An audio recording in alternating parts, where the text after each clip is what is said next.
10 టీములతో rice మిల్లులు గోడౌన్లలో తనిఖీలు చేపట్టారు.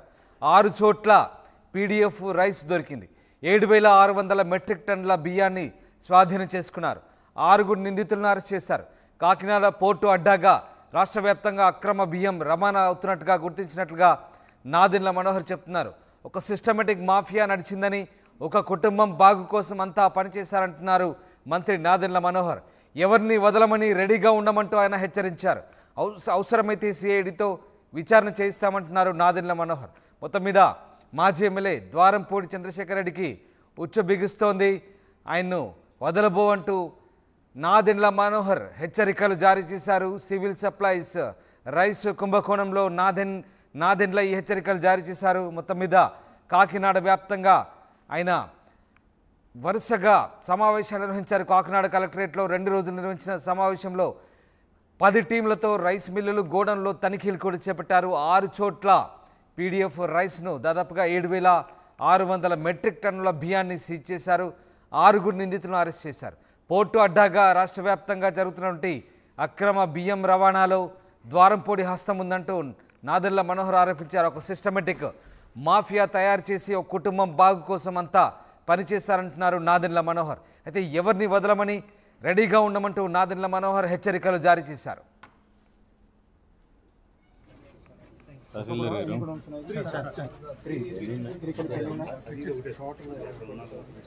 సివిల్ సప్లైస్ డిపార్ట్మెంట్ నుంచి తూర్పుగోదావరి జిల్లాలో ప్రత్యేకంగా కాకినాడ ప్రాంతంలో నిన్నటి జరుగుతున్న అనేక తనిఖీల్లో భాగంగా ఉదయం నేను ప్రెస్ మీట్లో మీ అందరికీ వివరించాను. దాదాపు 7,615 మెట్రిక్ టన్నులు నిన్న సీజ్ చేయడం జరిగింది. ఈరోజు యాంకరేజ్ పోర్ట్లో కూడా వీళ్ళు ఇదే విధంగా దుర్మార్గంగా వీళ్ళు పేద ప్రజల పొట్ట కొట్టేసి బియ్యాన్ని ఎగుమతి చేసి ఆఫ్రికన్ దేశాలకి చాలా దారుణంగా మన దేశాన్ని కూడా చెడ్డపేరు తీసుకొస్తున్నారు. ఇది ఎంత అక్రమంగా అన్యాయంగా చేస్తున్నారంటే అటువంటి బియ్యం సరఫరా చేసి పేద దేశాల్లో అక్కడ భారీ అవినీతికి పాల్పడి వీళ్ళు ఈ విధంగా ఇక్కడి నుంచి ఎక్స్పోర్ట్ చేస్తుంటే వెళ్తే ఈరోజు యాంకరేజ్ పోర్ట్లో నేనే ఆశ్చర్యపోయాను. మొట్టమొదటిసారి ఇక్కడికి వస్తున్నాను. విన్నాను 2 సంవత్సరాల నుంచి యాంకరేజ్ పోర్ట్ గురించి, ఏ విధంగా ఈ ద్వారంపూడి కుటుంబం మొత్తం కాకినాడ పోర్ట్ని కబ్జా చేసి అడ్డాగా చేసి యాంకరేజ్ పోర్ట్ని ఉపయోగిస్తున్నారు అనేది పుంకాలుగా మనం మీడియా సోదరుల ద్వారా చదువుతూనే ఉన్నాం, చూస్తూనే ఉన్నాం. కానీ ఈరోజు మేము సందర్శించినప్పుడు ప్రధానంగా అశోక ఒకటి, తర్వాత H1 ఒకటి, ఈ రెండింటిలో కూడా తనిఖీలు చేసినప్పుడు పబ్లిక్ డిస్ట్రిబ్యూషన్ సిస్టంలో ఉండాల్సిన బియ్యం ఇక్కడ ఆధారాలతో సహా మాకు దొరికింది. సో 2,800 మెట్రిక్ టన్నులు అశోకాలో అయితే H1లో 2,500 మెట్రిక్ టన్నులు, అంటే 5,300 మెట్రిక్ టన్నులు ఈరోజు ఉదయం ఈ తనిఖీలో మేము సీజ్ చేసాం. పోర్ట్ అధికారి గారు కూడా నేను రిక్వెస్ట్ చేశాను షిప్పింగ్ మొత్తం ఆపేయమని. ఖచ్చితంగా ఇంకా లోతుగా తనిఖీలు చేయాలి. జాయింట్ కలెక్టర్ గారు, ఎండీ గారు ఒక టీం ఫామ్ చేసి మిగతా గోడౌన్స్ ఏవైతే పోర్ట్ ఏరియాలో ఉన్నాయో వాటి అన్నిటికీ కూడా తనిఖీ చేసి మేము అనుకునే విధంగానే పారదర్శకంగా నిజాయితీగా పేద ప్రజల సొమ్ము, మన దేశానికి సంబంధించిన సొమ్ము వీళ్ళ అవినీతి కోసం ఉపయోగించుకోవడం అనేది మేము ఇంకా జరగనివ్వం. ఎట్టి పరిస్థితుల్లో కూడా ఈ వ్యవస్థ మార్పు కోసం నిజాయితీగా పనిచేసే వ్యక్తులను ముందుకు తీసుకొచ్చి జాగ్రత్తగా పారదర్శకంగా ఈ ప్రాంతంతో మొదలుపెట్టాం. ఈ క్లీనప్ అనేది నేను మొట్టమొదటి నుంచి కూడా అంటూనే ఉన్నాను. ఇప్పుడు కార్టెల్ ఏర్పడింది. ఈ కార్టెల్ని బ్రేక్ చేయాలి. సమయం పెట్టినా పర్లేదు, ఎంత కష్టమైనా పర్లేదు, ప్రతి గోడౌన్లో వెళ్ళి మేము చెక్ చేస్తాం. పీడీఎస్ రైస్ ఎక్కడైతే పేద ప్రజల కోసం డిస్ట్రిబ్యూషన్ కోసం రాష్ట్ర ప్రభుత్వం నుంచి ఇంత ఖర్చు చేసి మేము వెచ్చించి క్షేత్రస్థాయిలో అందిస్తున్నామో కార్డుదారులకి లబ్ధి కలగడం లేదు, అక్కడ రైతుకి అన్యాయం జరుగుతోంది. ఆ పరిస్థితి రాకుండా చూడాల్సిన బాధ్యత మా అందరిపైన ఉంది. ఖచ్చితంగా నెక్స్ట్ ట్రిప్లో నేను వచ్చేటప్పటికి ఈ ఏరియా మొత్తం క్లీనప్ చేసి యాంకరేజ్ పోర్ట్ కూడా డైరెక్ట్గా వెళ్ళి సందర్శించి ఇంకా తీసుకోవాల్సిన సమాచారం తీసుకుంటున్నాం. పోర్ట్ అధికారులు కూడా కొంచెం అప్రమత్తం అవ్వాల్సిన అవసరం ఉంది. ఎందుకంటే ఎవరేం తీసుకొచ్చి స్టాక్ చేశారో మాకు సంబంధం లేదనే విధంగా వాళ్ళు మాట్లాడుతుంటే అది మేము ఊరుకోవాలి. అందరం బాధ్యత తీసుకోవాల్సిందే. సో అధికార యంత్రాంగం అంటే అందరం సమిష్టిగా ప్రభుత్వం నుంచి ప్రతి డిపార్ట్మెంట్ కూడా దీంట్లో బాధ్యత తీసుకోవాలి. ఎట్టి పరిస్థితుల్లో కూడా ఈ క్లీనప్ జరిగేటట్టు ఈ ప్రాంతానికి మరొకసారి ప్రజలు ఏ విధంగా ఆశించారో ఒక మంచి ప్రభుత్వం, మంచి పరిపాలన తీసుకొచ్చే విధంగా మేము అందరం కూడా కష్టపడి ముందుకెళ్తాం. చాలా ఉంటాయి సెక్షన్స్, ఏ తొందరపడవాలండి. నేను నిన్న కూడా చెప్పాను, మీరు సరిగ్గా వినపోతే ఎట్లా. 6A అనేది డిపార్ట్మెంట్ నుంచి లీగల్ మెట్రాలజీ విభాగం ఉంటుంది, దాంట్లో కేసెస్ ఉంటాయి. డిఎస్పీ గారికి చెప్పాను ఎంక్వైరీ చేసి మొత్తం తీసుకురమ్మని. ఉదయం కూడా నేను చెప్పాను, సమగ్రమైన రిపోర్ట్ తయారు చేసినాక మేము ఇది సిఐడికి హ్యాండ్ ఓవర్ చేస్తాం. ఒక నిర్ణయం తీసుకుని రాష్ట్ర ప్రభుత్వం తరఫున నిర్ణయం తీసుకుని చేస్తాం. అందరూ ఉన్నారు.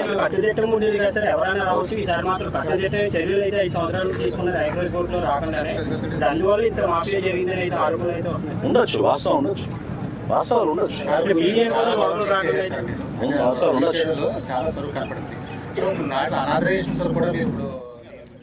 కాకినాడ పోర్టులో మంత్రి నాదెండ్ల తనిఖీల్లో 6 చోట్ల పీడిఎఫ్ రైస్ దాదాపు 7,600 మెట్రిక్ టన్నుల బియ్యం బయటపడడంతో ఒక్కసారిగా మంత్రి షాక్ అయ్యారు. ఈ మొత్తం వ్యవహారం వెనుక ద్వారంపూడి హస్తం ఉందన్నారు. కాకినాడ పోర్టు అడ్డగా రాష్ట్ర వ్యాప్తంగా అక్రమ బియ్యం రవాణా సాగిస్తున్న ద్వారంపూడి కుటుంబాన్ని వదిలేది లేదంటున్నారు. ఖచ్చితంగా సిద్ధంగా ఉండాలంటున్నారు మంత్రి నాదెండ్ల మనోహర్. ఎస్, ప్రకాష్ జైన్ అవుతున్నారు. ప్రకాష్, మంత్రి నాదెండ్ల మనోహర్ ముఖ్యంగా ద్వారంపూడి చంద్రశేఖర్ కుటుంబం సివిల్ సప్లై బియ్యాన్ని విదేశాలకు అక్రమంగా ఎగుమతి చేస్తూ పేదల పొట్ట కొడుతుందంటూ ఆరోపిస్తున్నారు. రెడ్ హ్యాండెడ్గా దొరికిన ఆ బియ్యాన్నంతా కూడా మొత్తం వ్యవహారంలో ద్వారంపూడి కుటుంబం హస్తం ఉందంటూ మంత్రి ఆరోపిస్తున్నారు. దీనికి సంబంధించి మంత్రి ఇంకా ఏం చెప్తున్నారు, అలాగే ద్వారంపూడికి సంబంధించి మంత్రి సిద్ధంగా ఉండమంటూ చెప్తున్న అంశానికి సంబంధించిన అప్డేట్స్ ఏంటి? ఎస్ రామదాస్, ప్రధానంగా ప్రజలు ఎంతో నమ్మకంగా ఓటేశారు కాబట్టి ఈ యొక్క కూటమి ప్రభుత్వం వచ్చింది, వాళ్ళకంతా కూడా న్యాయం చేయాలనే ఉద్దేశంతోనే ఈ యొక్క ప్రధానంగా మొత్తం ప్రభుత్వం ముందుకు వెళ్తుందని చెప్పేసి అందరూ కూడా చెప్తున్నారు. ఈ నేపథ్యంలోనే ప్రధానంగా ఈ యొక్క పౌర సరఫరాల శాఖ మంత్రిగా జనసేనకు సంబంధించినటువంటి నాదెండ్ల మనోహర్ బాధ్యత తీసుకున్న కాంచి కూడా పౌర సంబంధిత శాఖలపై కూడా విస్తృత దాడులు చేస్తున్నారు. ఎక్కడైతే ప్రజలకు సంబంధించినటువంటి అన్యాయం జరుగుతుందో వాటిపై దృష్టి పెడతారు. అందులో ముఖ్యంగా ప్రధానంగా చూసుకుంటే పౌర సరఫరాల శాఖ ముఖ్యంగా కీలకమైనది ఈ యొక్క బియ్యం సప్లై ఏ విధంగా వెళ్తుంది, ప్రజలకి అందవలసినటువంటి పీడిఎస్ రైస్ అయితే పక్కదోవ పడుతుందని మొదటి నుంచి కూడా ఆరోపిస్తున్నారు. అదే విధంగా జనసేన అధినేత పవన్ కళ్యాణ్ కూడా తన ప్రచారంలో గతంలో కూడా ఎన్నికల సమయంలో కూడా తనంతా కూడా దీనిపై కూడా దృష్టి సాధించారు. ఈ యొక్క ప్రజలకు అందవలసినటువంటి బియ్యం కాకినాడ కేంద్రంగా ఇక్కడ మాఫియా జరుగుతుందని చెప్పేసి అందులో ముఖ్యంగా ఉన్నటువంటి మాజీ ఎమ్మెల్యే ద్వారంపూడి చంద్రశేఖర్ రెడ్డి ఎంతో కీలకంగా ఉంటూ ఈ యొక్క పేదవాడికి అందవలసిన బియ్యాన్ని ఇతర దేశాలకి ఎగుమతి చేస్తున్నారు. అదే కాకినాడ పోర్టును అడ్డాగా చేసుకుని గతంలో కూడా సవాలు ఇస్తున్నారు. అలాగే ప్రధానంగా ద్వారంపూడికి సంబంధించినటువంటి దానిపై ప్రధానంగా ఆ యొక్క మూలాలపై దెబ్బ కొట్టి ద్వారంపూడి సామ్రాజ్యాన్ని కూలగొడతానని గతంలో కూడా సవాలు విసిరారు. అదే విధంగానే ప్రధానంగా తన కీలకమైనటువంటి పౌర సరఫరా శాఖను ఎంచుకోవడం కాకుండా యుద్ధ ప్రాతిపదికన ఈ యొక్క నాదెండ్ల మనోహర్ నిన్న కాకినాడ రావడం, 2 రోజులు ఈ యొక్క బియ్యం గొడవలు ఎక్కడైతే ఉన్నాయో కాకినాడ తీర ప్రాంతంలో ఉన్నటువంటి మొత్తం సివిల్ శాఖ అధికారులపై సమీక్షా సమావేశం నిర్వహించారు. అనంతరం కూడా మొదటి రోజు ఈ యొక్క ఆకస్మిక తనిఖీలు అయితే ఈ యొక్క కాకినాడ పోర్టు ఏరియాలో ఉన్నటువంటి గొడవలు కావచ్చు, రైస్ మిల్లు కావచ్చు, అన్ని కూడా అన్ని ప్రాంతాల్లో కూడా విస్తృతంగా తనిఖీలు అయితే చేశారు. మొదటగా అక్కడ ఉన్నటువంటి ద్వారంపూడి అనుచరులకు సంబంధించినటువంటి రైస్ మిల్లు అలాగే గొడవలు కూడా పూర్తి స్థాయిలో కూడా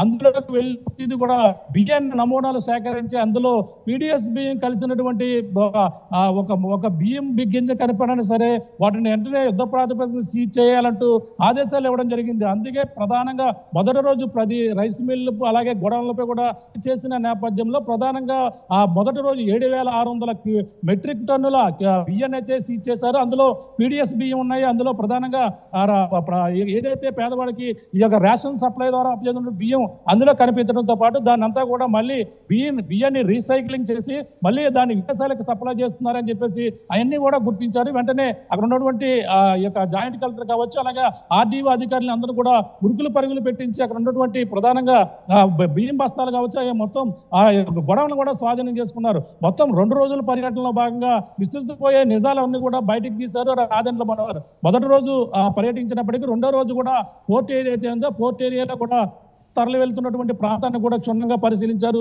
ఆ యొక్క పోర్ట్ ఏరియాలో ఆ యొక్క ఎక్స్పోర్ట్ అవుతున్నటువంటి ఆ యొక్క ఏవైతే వాడలు ఉన్నాయో దాంట్లో కూడా వెళ్ళి అన్ని కూడా క్షుణ్ణంగా పరిశీలించడం గొడవలో అందులో కూడా మొత్తం అన్ని కూడా చేయాలంటూ మొత్తం 2 రోజులు కలిపి 10-15 లో ఏదైతే పీడిఎస్ బియ్యం ఉన్నాయో ఆ బియ్యం కూడా ఉండడంతో మొత్తం అన్ని కూడా సీజ్ చేయాలంటూ 12,000 పైగా మెట్రిక్ టన్నుల బియ్యాన్ని అయితే మొత్తం గొడవలను కూడా సీజ్ చేసిన పరిస్థితి ఉంది. వాళ్ళపై కేసులు నమోదు చేసి మొత్తం అన్ని కూడా చర్యలు తీసుకోవాలని నాదెండ్ల మనోహర్ అయితే అంతా కూడా అక్కడంతా కూడా సపోర్ట్ చేసి ప్రధానంగా ద్వారంపూడి చంద్రశేఖర్ కు ఉచ్చు బిగుస్తున్నట్టయినా మొత్తం మీద ఖచ్చితంగా విచారణకు సిద్ధంగా ఉన్నామంటూ ఆయన డైరెక్ట్ గా ద్వారంపూడిని హెచ్చరిస్తున్న పరిస్థితి కనబడుతోంది.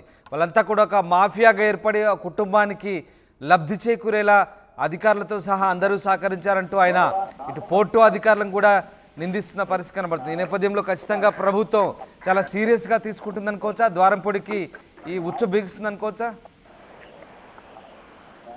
ఎస్ మనం ప్రధానంగా అదే మనకు సూచన అయితే అదే కనపడుతుంది. ఎందుకంటే ఆయన వచ్చి రాగానే అధికారులు చేపట్టగానే ఈ యొక్క కాకినాడ సముద్ర తీర ప్రాంతంలో పోర్టుని ఆసరాగా తీసుకుని ఈ యొక్క ద్వారంపూడి అక్రమాలకు పాల్పడుతున్నారు. అదే విదేశాలకి ఈ పేదవాడి బియ్యాన్ని కూడా తరలిస్తున్నారని చెప్పేసి ఏదైతే గతంలో ఆరోపణలు చేశారో దాని మీద తన మూలాలపై కొడతారని పవన్ కళ్యాణ్ సవాలు విసిరారు. ఆ సవాలు విసిరిన నేపథ్యంలోనే నాదెండ్ల మనోహర్ అయితే అది ఈ యొక్క పౌర సరఫరా శాఖ మంత్రిగా తీసుకున్నప్పటి నుంచి కూడా ఈ యొక్క యుద్ధ ప్రాతిపదికన అయితే అంతా కూడా తనిఖీలు అయితే ముమ్మరం చేశారు.